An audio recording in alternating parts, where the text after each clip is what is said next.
आता विषय संपला नाही, विषय सुरू झाला. जय भीम, जय शिवराय.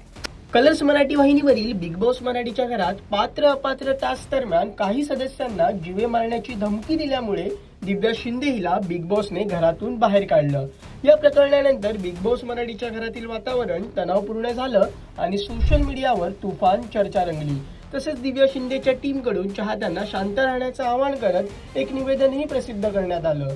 प्रेक्षको, बिग बॉस मराठीच्या घरातून बाहेर पडल्यानंतर दिव्या शिंदेने आता पहिला व्हिडिओ शेअर करत म्हटलंय की संपूर्ण महाराष्ट्रातूनच नव्हे तर भारतातून आणि परदेशातून तुम्ही मला जे आशीर्वाद दिलात, माझ्यावर प्रेम केलं, सपोर्ट दिलात, यासाठी मी नेहमीच ऋणी राहील. मी लवकरच तुमच्या समोर येईन. आता विषय संपलेला नाही, विषय सुरू झालाय. नमो बुद्धाय. जय भीम, जय शिवराय. संपूर्ण महाराष्ट्रातूनच नव्हे तर भारतातून आणि परदेशातून तुम्ही जे मला आशीर्वाद, प्रेम आणि सपोर्ट दिला त्याच्यासाठी मी नेहमीच ऋणी राहील. लवकरच येते तुमच्या समोर. आता विषय संपला नाही, विषय सुरू झाला. जय भीम, जय शिवराय.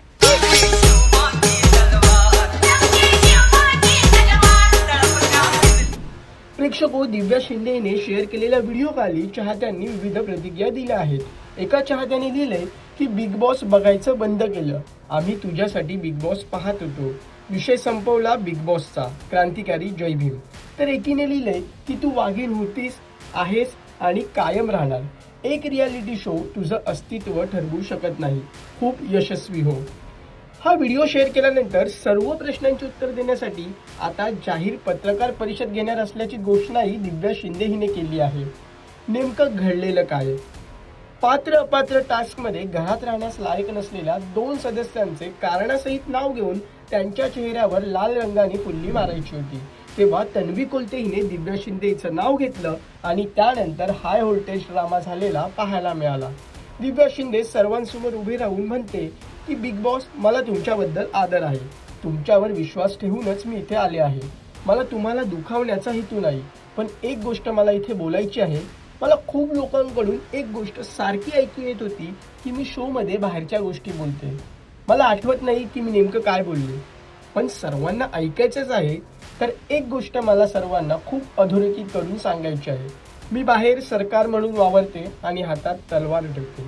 भलेही ती तलवार आता घरी असेल, याचा अर्थ असा नाही की मी इथल्या गोष्टी विसरेन. मी बाहेर जाऊन ती तलवार चालवेन. आता ती तलवार कोणावर चालवेन हे डिपेंड करतं की तुम्ही माझ्याशी किती आणि कसे बोलताय. यानंतर रुचिता तिला विचारते की ही धमकी समजायची का आम्ही? यावर दिव्या, हो ही धमकीच आहे, असं वारंवार म्हणते. तेव्हा हे अगदी चुकीचं असल्याचं तन्वी, रुचिता आणि अनुश्री दिव्याला ओरडून सांगतात. राकेश बापटला सुद्धा दिव्याचं बोलणं पटत नाही.